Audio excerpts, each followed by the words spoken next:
O suicídio é reconhecido como um grande problema de saúde mundial. Apesar de ser um assunto doloroso e ainda tabu, uma das melhores formas de prevenção é falar sobre o assunto. Quem conversa conosco é Carlos Henrique Aragão Neto, psicólogo e especialista em prevenção ao suicídio. Seja bem-vindo, Carlos. E explica pra gente, então, é importante mesmo, apesar de toda a dor, de todo o sofrimento, é importante falar? É importante falar porque uma das principais estratégias de elaboração do sofrimento é a expressão dele, ou seja, quando eu expresso o meu sofrimento, o meu sentimento, ou seja, normalmente falando, isso sem dúvida alguma é um primeiro passo para que eu busque, né, uma qualidade de vida melhor, já que nesse momento eu estaria em sofrimento. O suicídio é um fenômeno muito complexo, é um fenômeno multideterminado, mas, como você disse no início, é um grave problema de saúde pública. Desde os anos 90, a Organização Mundial de Saúde já coloca o suicídio na pauta dos principais problemas de saúde pública. Portanto, é muito importante que a gente abra espaços como esse para que a gente possa discutir, obviamente, discutir com qualidade, com responsabilidade, né? Mas é muito importante sim falar. A própria campanha, né, do Setembro Amarelo é justamente para dar visibilidade a esse assunto, até as pessoas que, né, ficam sabendo, se perceberem, né, se darem conta que é importante que elas falem, né? Essa que é a ideia. A ideia do Setembro Amarelo o Setembro Amarelo é uma campanha que veio para dar uma visibilidade maior à questão da prevenção do suicídio. Então, em 2014, já existia colocado pela Associação Internacional de Prevenção do Suicídio, que é a IASP, o Dia Internacional, que é o dia 10 de setembro. E aí, então, em 2014, o Centro de Valorização da Vida aqui no Brasil, o CVV, tomou esse mote do Dia Internacional, mas ampliou para o mês de setembro, tornando a campanha Setembro Amarelo uma campanha muito importante. E outras instituições se juntaram, como, por exemplo, a própria IASP e também a ABEPS, que é a Associação Brasileira de Prevenção do Suicídio, entre outras instituições da medicina, da psicologia. Hoje, realmente, o Setembro Amarelo é uma campanha nacional e é muito importante essa visibilidade para que as pessoas se atentem para o fenômeno e, de preferência, que políticas públicas sejam desenvolvidas para que nós trabalhemos na prevenção e, quem sabe, em um dado momento, a gente veja as taxas caírem. E que tipo de políticas públicas são necessárias e que estão faltando? Na verdade, o principal disso é que o Brasil tenha um plano nacional de prevenção do suicídio e que ele seja articulado em todo o território. Algumas estratégias são importantes num plano como esse. Por exemplo, a capacitação da mídia. Os profissionais da mídia devem ser um grande aliado, devem ser grandes aliados na prevenção, mas para isso eles precisam entender um pouco mais tecnicamente de que tipo de notícia ele pode e de que tipo de notícia ele não pode dar sobre suicídio. Porque existe também um risco de quando você divulga, de você acabar sugerindo, dando uma ideia, né? E Exato. Acaba aumentando. Exatamente. Então, nós temos o que a gente chama de efeito de contágio quando a notícia é colocada com má qualidade, de forma sensacionalista, irresponsável. Isso está comprovado, então nós temos que ter um cuidado muito grande. Mas a mídia, sim, em qualquer plano consistente, ela precisa ser capacitada para ser uma grande aliada. A capacitação também dos profissionais que atuam na rede pública de saúde, para que eles entendam mais sobre a questão do fenômeno do suicídio e as estratégias de prevenção e de cuidados. Então, há uma série de pautas ou uma série de itens importantes num plano nacional. O Brasil já tem as diretrizes nacionais de prevenção do suicídio, que foram feitas em 2006, e a gente está trabalhando para que realmente o país abrace, né, digamos assim, essa causa e faça com que as políticas públicas sejam consistentes. Quais são os sinais de alerta para familiares e amigos que uma pessoa está em risco de cometer um suicídio? Antes de colocar os sinais, eu queria deixar também quais são os 3 principais fatores de risco para o suicídio. A Organização Mundial de Saúde coloca que esses 3 principais fatores de risco, entre tantos, são a tentativa anterior, ou seja, uma pessoa que já fez uma tentativa de suicídio tem mais probabilidade de fazer outra do que quem nunca fez. Então, é muito importante que a gente olhe para essa população. O segundo é a incidência de um transtorno mental. Então, a promoção de saúde mental é uma das principais estratégias num plano nacional, por exemplo. Nós sabemos que de 90% a 95% dos casos de suicídio havia um transtorno mental associado. E o terceiro é o histórico familiar, ou seja, pessoas que têm o histórico de suicídio na família também têm uma probabilidade maior de entrar em risco de suicídio do que outras que não têm essa condição. Mas também é importante lembrar que não é porque eu tenha um familiar que cometeu suicídio que obrigatoriamente eu também vai entrar em risco de suicídio, apenas são chances maiores. Então, pessoas que se encaixam nessas categorias, precisam de um cuidado mais especial, mais específico. Quanto aos sinais, nós temos alguns sinais que são importantes que a gente veja. Por exemplo, mudanças bruscas de comportamento. Pessoas que mudam rapidamente, bruscamente, os seus comportamentos. Tristeza profunda, o isolamento social, pessoas que vão se isolando gradativamente. O que nós chamamos de anedonia. Anedonia é quando você perde o prazer em atividades nas quais você tinha prazer anteriormente. Então, as pessoas vão perdendo o prazer naquilo que antes elas tinham prazer. Então, isso é muito importante. É importante também que nós observemos o que é muito comum hoje nas redes sociais, que são depoimentos ou frases de cunho melancólico, depressivo, como, por exemplo, pessoas que dizem que só sentem um grande vazio, pessoas que dizem que a vida não tem mais sentido, pessoas que dizem que não têm projetos de vida, que só querem sumir, que querem sair desse mundo. Ou seja, conteúdos dessa natureza não necessariamente querem dizer que uma pessoa está em risco de suicídio, mas provavelmente são pessoas que estão em sofrimento, e às vezes em sofrimento grave e até mesmo com risco de suicídio. Portanto, a orientação é, ao menor sinal de sofrimento de alguém que está ao seu lado, se atente e ofereça a sua ajuda, porque ali pode estar uma oportunidade muito grande da gente ajudar alguém a investir na vida e não na morte. E como é que se oferece essa ajuda? O que se faz? A primeira coisa que eu considero mais importante é o que nós chamamos de escuta qualificada. É quando eu chamo alguém e dou o direito a ela de ela falar do seu sofrimento. Muitas vezes as pessoas têm uma intolerância a escutar o sofrimento do outro.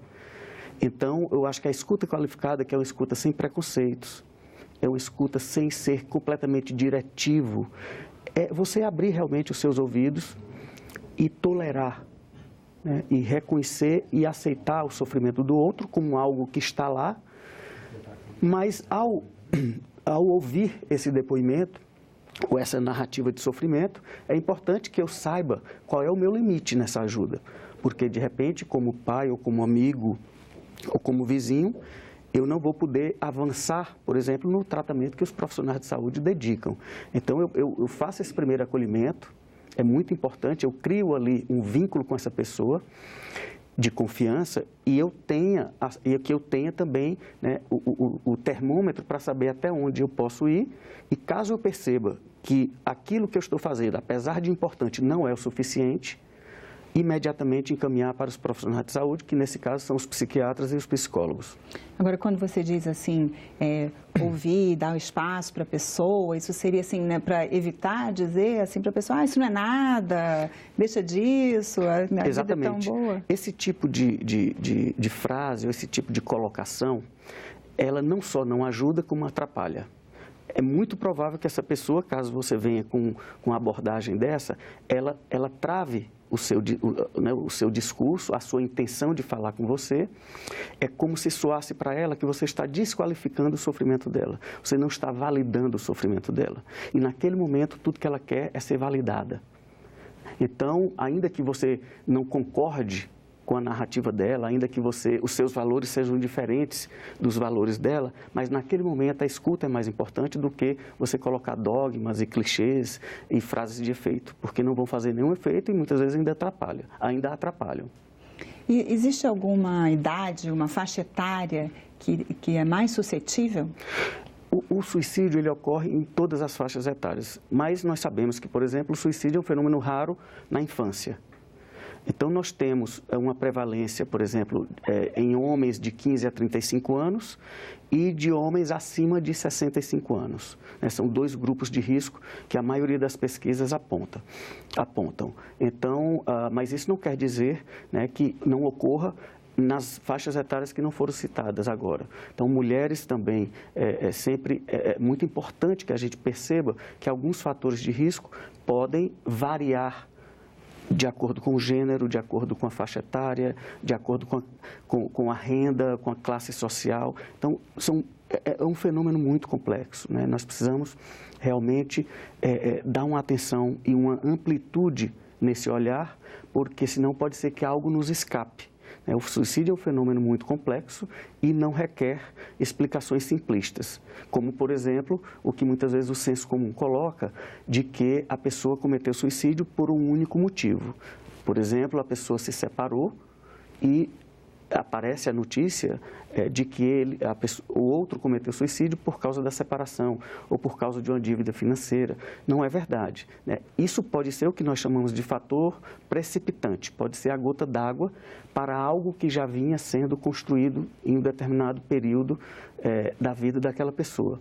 Então, o suicídio é um fenômeno que ele ocorre em função de uma complexa interação de vários fatores, como, por exemplo, fatores psicológicos, fatores psiquiátricos, fatores sociais, culturais, genéticos, religiosos, entre outros.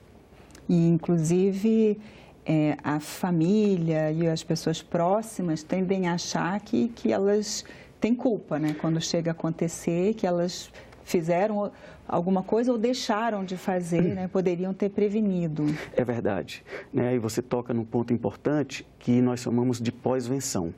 Nós temos a prevenção, que são os cuidados que nós devemos dedicar àquelas pessoas que querem, que estão com o comportamento suicida, para evitar que isso aconteça. Como também nós temos a pós-venção, que são os cuidados que nós devemos dedicar às pessoas que já perderam um ente querido por suicídio. E o enlutamento por suicídio é muito difícil, é um tipo de luto de dificílima elaboração, em função, por exemplo, desses sentimentos que aparecem com muita intensidade, como, por exemplo, a culpa, né? Então, culpa, raiva, sentimento de rejeição, de desamparo, né? O estigma social que é colocado, então, são familiares ou amigos que não querem ser reconhecidos como o parente de uma pessoa que cometeu suicídio. Então, o estigma social atrapalha também, porque tende a fazer essas pessoas se isolarem. A culpa, ela aparece muito em função justamente do que você estava colocando, né? São questionamentos que provavelmente não serão mais respondidos e que atormentam muito, né, a mente da pessoa enlutada. O que eu poderia ter feito, né? Por que eu não fiz aquilo em determinado momento, e se eu tivesse feito se eu tivesse tomado aquela atitude. Então, esses ICs e os porquês realmente tornam o enlutamento do suicídio muito difícil. Um outro fenômeno que tem sido divulgado mais recentemente, ficou mais conhecido, é a automutilação. Existe alguma relação entre automutilação e suicídio? Existe uma relação, não são fenômenos dissociados, né?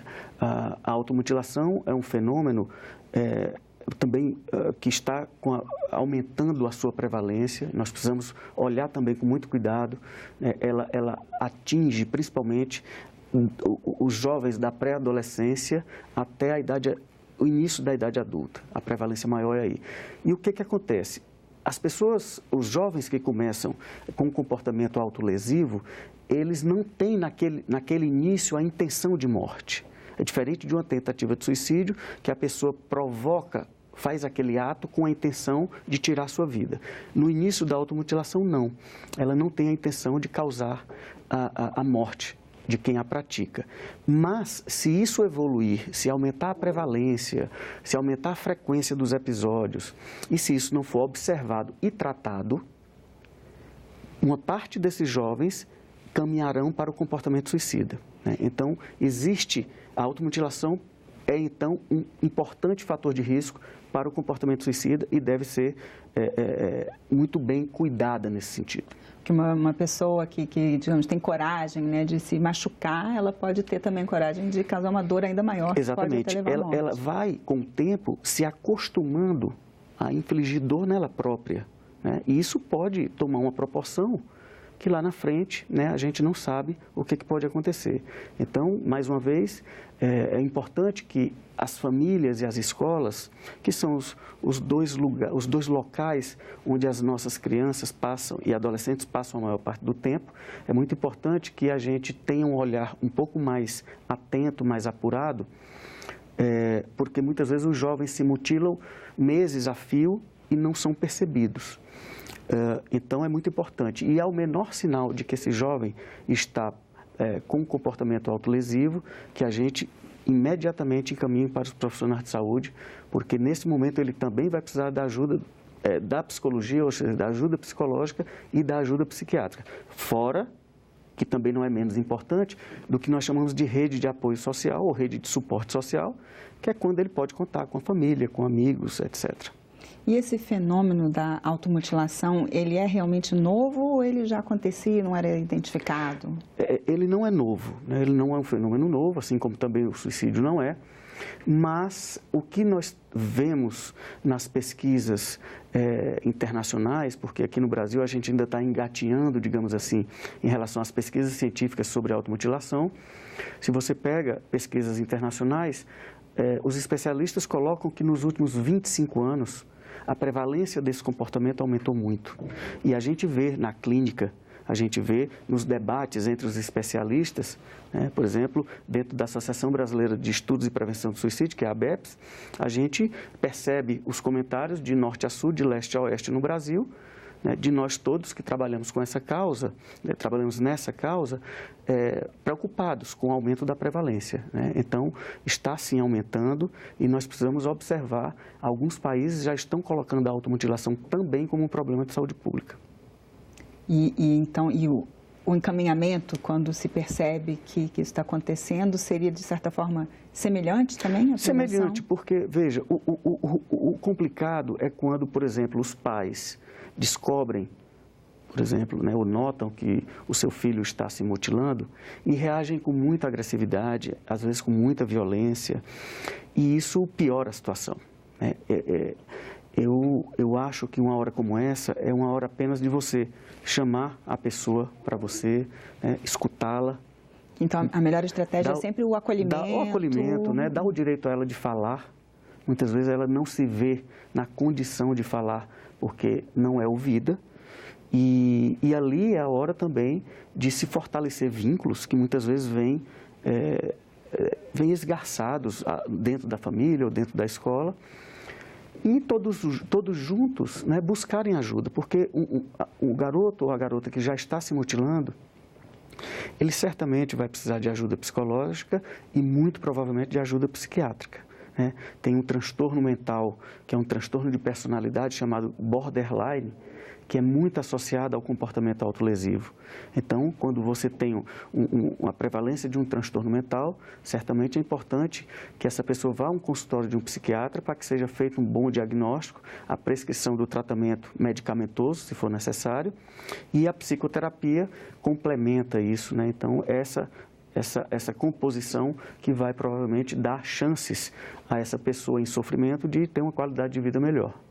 Você falou em garotos, pais, esse fenômeno da automutilação acontece, tem maior prevalência entre os jovens? Uma grande prevalência, a maior prevalência entre os jovens, que eu poderia dizer a você, começando dos 11, 12, 13 anos ali na pré-adolescência e caminhando a passos largos na adolescência e repercutindo nos adultos jovens, que a gente pode falar aí de pessoas até os seus 25 anos. Então, esse intervalo etário realmente é onde a gente vê a maior prevalência. Você havia dito que o fato assim, de uma pessoa que já tentou cometer o suicídio, isso aumenta muito o risco dela tentar novamente e acabar conseguindo, né? Uhum. Mas existem também os casos de pessoas que sobreviveram a uma tentativa de suicídio e acabaram descobrindo um sentido da vida deles, passou a ser a prevenção do suicídio, não deixar que aconteça com outras pessoas, né? Assim, está faltando um sentido da vida, será? Eu penso que a falta de sentido, a ausência de sentido, esse sentido com S maiúsculo, é realmente um grave fator de risco para o suicídio. As 3 expressões que eu mais escuto na clínica com pessoas com comportamento suicida, mais ou menos numa sequência, ela diz que a vida não tem mais sentido, depois ela diz que sente apenas um grande vazio, que é o que a gente chama de vazio existencial, e se isso não for tratado, ela caminha para o desespero. O desespero humano é um traço muito característico das pessoas que cometem suicídio.